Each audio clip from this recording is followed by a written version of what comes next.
ഇരട്ടിയെ ഞാൻ വീട്ടിൽ കൊണ്ടാക്കാം. ആ ശരി, ഞാൻ കൊണ്ടാക്കുന്നില്ല. മറ്റുള്ളവരുടെ മുമ്പ് വെച്ച് നിനക്ക് ഇത്തിരി മയത്തി പെരുമാറിക്കൂടെ സരോജിനി? മറ്റുള്ളവരുടെ മുമ്പിൽ വെച്ച് എന്തിനാ ആ വളക്കടെ വന്ന് വായി നോക്കി നിന്നത്? വായി നോക്കി നിന്നോ? ഞാൻ വള വാങ്ങിച്ചു തരാൻ വന്നതല്ലേ. എന്നിട്ട് ഞാൻ നാണം കിടന്നു അല്ലേ? ഞാൻ പോവാ. നിക്കടേ അവിടെ. ഇത് ചന്തയാ. എനിക്കറിയാം, ഞാനും കുറച്ച് ചന്തയാൻ പോവാ. ആളുകൾ കാണും. എന്ത് കഷ്ടാ. ദേ, എന്റെ ക്ഷീണം മാറണമെങ്കിൽ ഇപ്പൊ നീ എന്റെ ഇത് വാങ്ങണം. എന്താ ഇത്?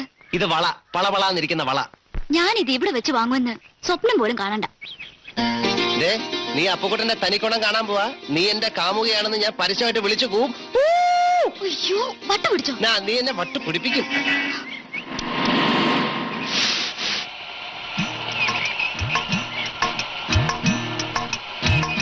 എന്താണ് ചന്തയിൽ കിടന്നൊരു ശൃംഗാരം? ഒന്നുമില്ല. ഇത് രാമൻകുട്ടി കൊടുത്തേക്കെ. എടാ, വണ്ടിയുടെ താക്കോൽ എവിടെ? താക്കോല